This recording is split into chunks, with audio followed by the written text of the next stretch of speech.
The producer's purpose is to suggest some possible explanations, but not necessarily the only ones, to the mysteries we will examine.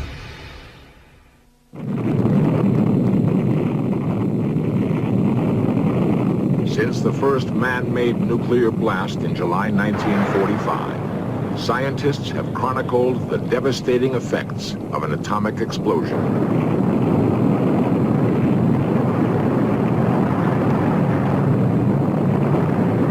The evidence now indicates that a nuclear explosion may have occurred on Earth as early as 1908.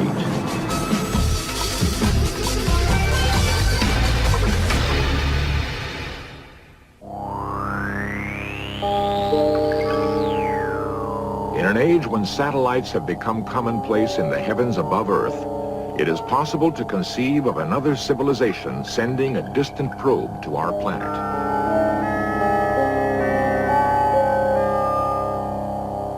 There's a startling theory that such a probe may have arrived on Earth just after the turn of the century, and that it was programmed to land in the vast open spaces of Siberia.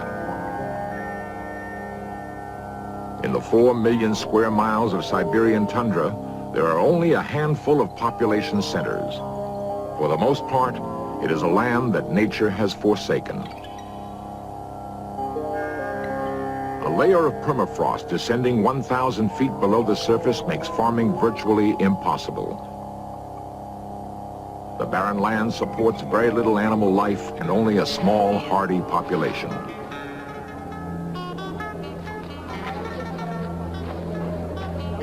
The lives of the people have changed little over the hundreds of years. The stories they tell of their past are simple tales whose origins can easily be traced.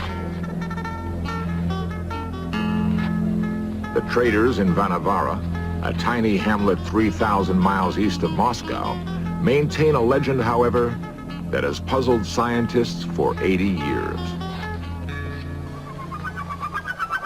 They say that a bluish, cylindrically shaped object came hurtling in from outer space.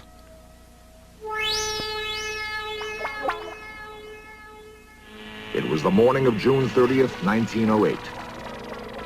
At precisely 7:17, the object exploded.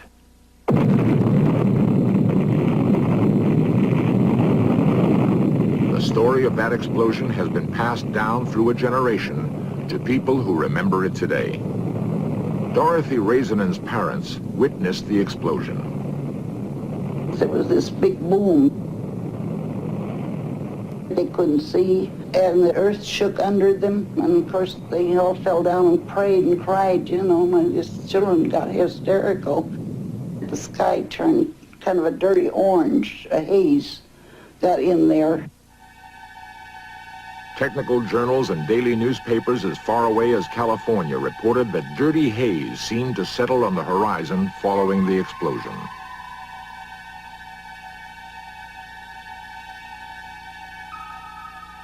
The blast that occurred in Tunguska was so intense that it knocked people off their feet, 200 miles from the blast site. Amazingly, however, there was not one human fatality. Whatever the object was, it struck in Tunguska in the middle of a swamp. What it was, or how it could have caused such massive destruction, remained a mystery. Barographs, a primitive form of seismic recorder, mechanically measured the magnitude of the explosion as far away as London and Washington, D.C., but they in no way adequately communicated the intensity of the event. Nor did the brilliant sunsets, which painted the skies for several days after the explosion.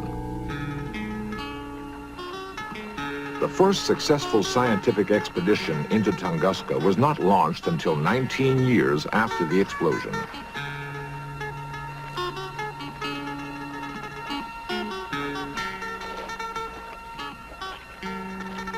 In 1927, a young Russian meteorologist, Leonid Kulik, set out to prove that the massive destruction was caused by a meteor colliding with the Earth. Kulik's theory was fully accepted at the time as being perfectly logical. After After carefully studying the work done by Kulik and other Soviet scientists, a book was authored on the subject by Thomas Atkins. And also by using some information that he had acquired from a seismic station, an earthquake station in Irkutsk, in southern Siberia. He manages to locate, after a rather long and arduous expedition, the fault point or epicenter of the explosion. What he finds is a shattered forest. The extent of the destruction that lay before him was mind-boggling. He got up on a high ridge and looked out for 10 or 12 miles. And as far as he could see, toward the north, every single visible tree had been knocked down. He gets to the center of this destroyed forest, and he finds not a crater, but something far stranger and something for which he had no explanation. He found a forest that was still upright, a dead forest. It was here, in the very epicenter of the blast, that Kulik expected to find the same sort of crater that was gouged into the Arizona landscape 50,000 years ago by a giant meteor.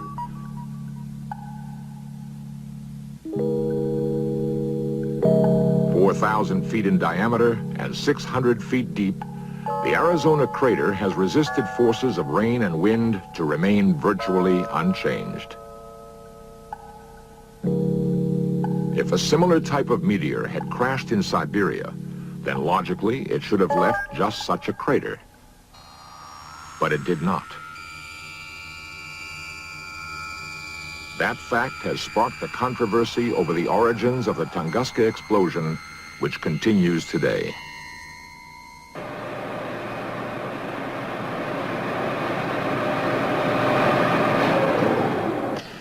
The information on Tunguska is still being cataloged and analyzed.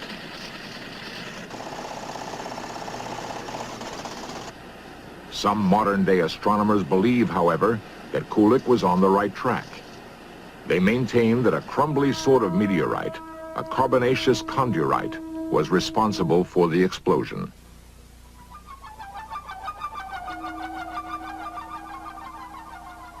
If we have a carbonaceous chondrite that is 40 or 50 feet in diameter, that's a huge object. What happened at Tunguska... Ronald Oriti, who supports the meteor theory, is an associate lecturer at Griffith Park Observatory. It would probably totally disrupt in the atmosphere at an altitude of anywhere from 5 to 10 or 15 miles above the Earth. The energy that it releases at that time is the same energy that would be released by a much stronger object, an iron object, of the same mass upon striking the Earth. So what we find with Tunguska is that we can entirely account for what took place if we have a very soft and crumbly meteorite that explodes in the atmosphere.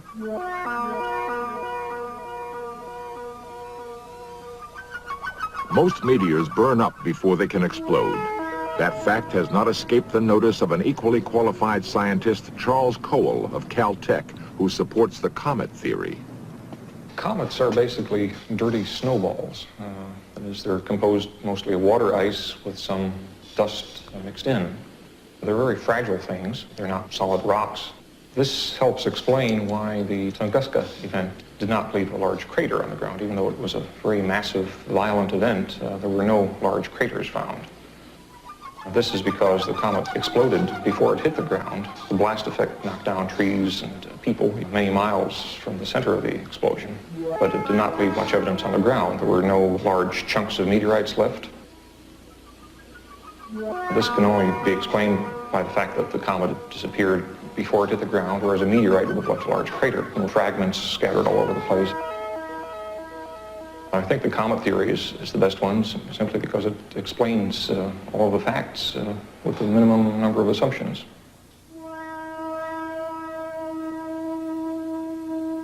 Some scientists are even willing to reach further for possible explanations. Dr. Isaac Asimov is a physicist, mathematician, and author. Until, say 20 years ago, the universe we knew was very staid and stable and nothing particularly exciting happened. But since then, with the discovery of quasars in 1963, we have come to believe and to have evidence for the fact that this is a violent universe we live in, and that there are all kinds of strange objects we didn't dream of before. For instance, there are black holes. The ordinary black hole is a monstrous thing with a mass equal anywhere from 3 times that of the sun to billions of times the mass of the sun. There are at least theories that there are such things as mini black holes, formed at the very moment of creation in the Big Bang 15 billion years ago. The ravening gases that emerged from the original Big Bang may have created sufficient compressions here and there to squeeze small bits of matter into black holes. Supposing one of these mini black holes that perhaps didn't have any more mass than an asteroid came down and struck the Earth.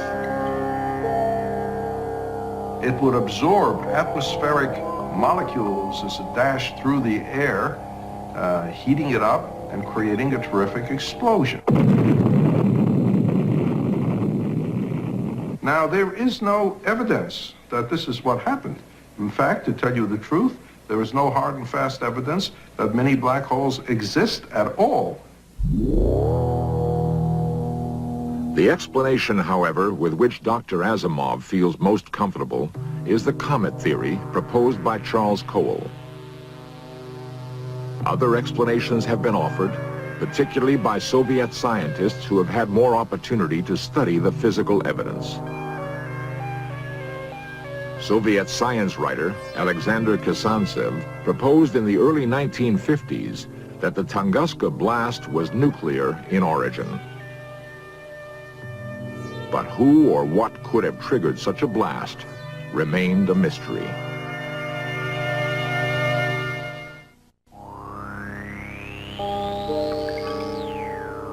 Despite the diverging opinions, scientists have one area of agreement, that on June 30th, 1908, some outer space object collided with the Earth. But in order to seek a logical explanation of what happened in the Tunguska, we must go back and analyze the blast itself. There was a gigantic fireball, a huge pillar of fire that blossomed up into the air for some 20 miles and was visible for several hundred miles away.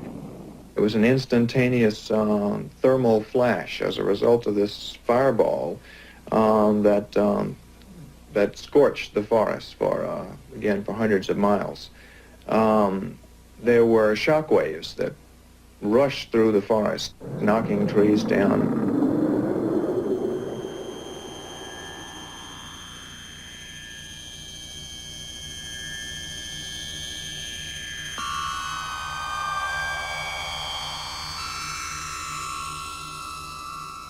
Russian writer Kazantsev, Atkins, and others have theorized that such a blast was triggered by a nuclear device almost 40 years before the first man-made explosion.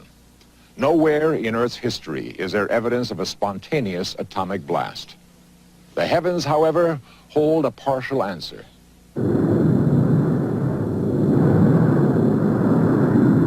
Using the sun as a model, we know that all stars have, for billions of years, created power through nuclear fusion. Surrounding these stars exist planetary systems much like our own, and it is quite likely also that if there is other intelligent life in the galaxy, they have harnessed such a power.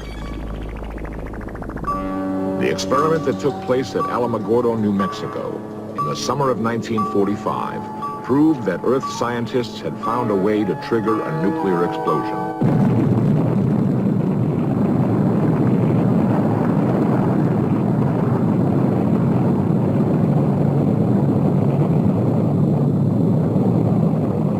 From that momentous day until the present, the atomic tests have continued, and their results have been carefully monitored. Item 289.0 complete.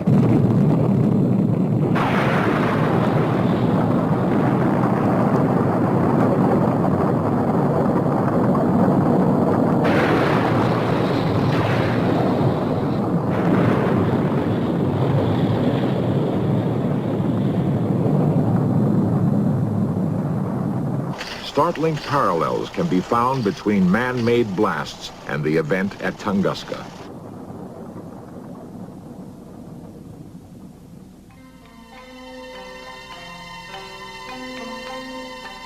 The devastation at Hiroshima provides a glimpse of what occurs at both the center and fringes of a massive explosion. The Hiroshima castle was the exact detonation point.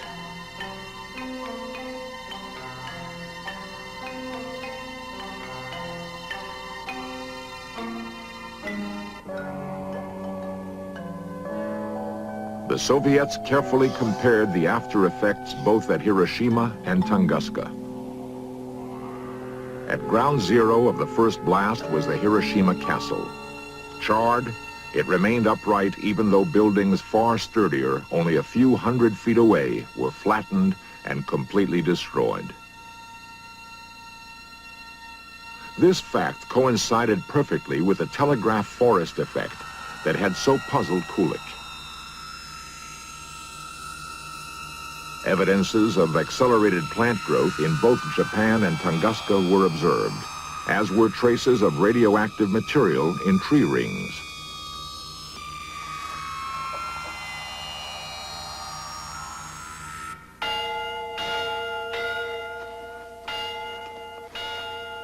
The people of Hiroshima have known almost from the very first day the deadly effects of a nuclear explosion.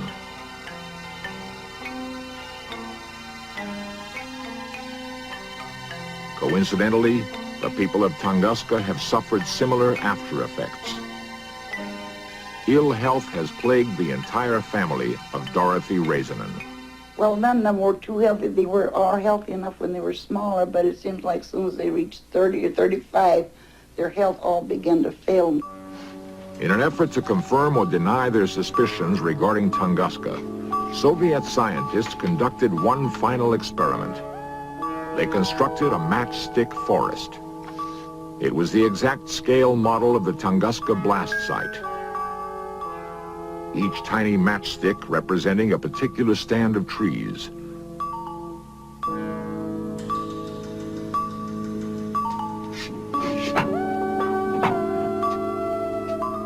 They detonated an explosion at the relative altitude of the 1908 blast.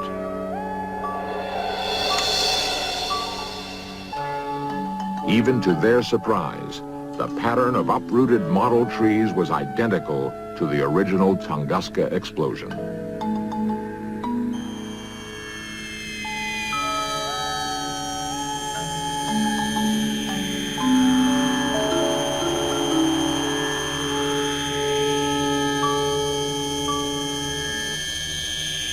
The evidence supported the Soviet contention that Tunguska was the result of a nuclear holocaust. One nagging question remained.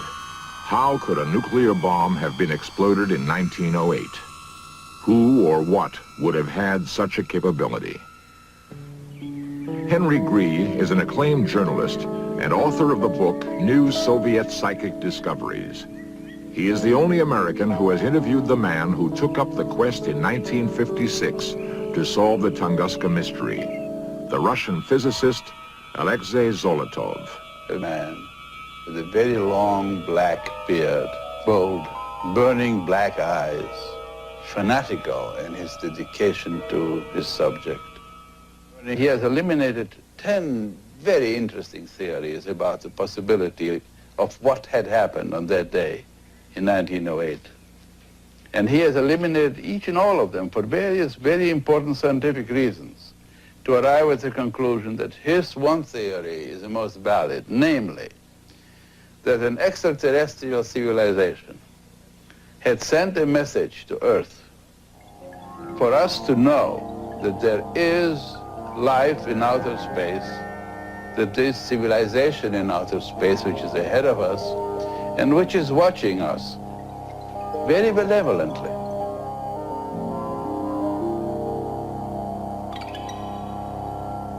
This is why Zolotov said this particular explosion took place at Tunguska. Thomas Atkins explains why he believes that the Tunguska explosion resulted from an alien spacecraft. Eyewitness accounts provided him with the object's course. And several miles above the Earth, over Siberia, it seemed to have executed an eastward turn and then a very sharp westward turn. It's that westward turn, in fact, that took this object over the more desolate part of Siberia, where it would do no human damage. They didn't know what happened. They thought it was the end of the earth.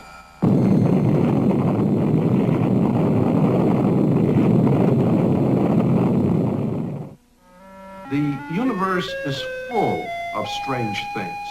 We know that. We've discovered some of them in the last 20 years.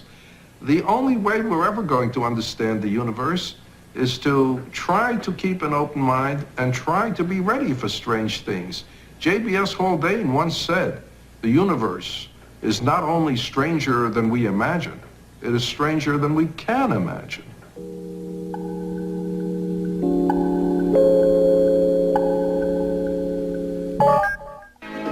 Coming up next on FBI, The Untold Stories, an agent is trapped into a dangerous meeting with drug traffickers. Then on History's Crimes and Trials, one of the most elaborate hoaxes of modern times, Clifford Irving's claim that Howard Hughes had chosen him as a biographer. And later tonight, Hitler and Stalin clash in Kiev. Now, History's Mysteries reveal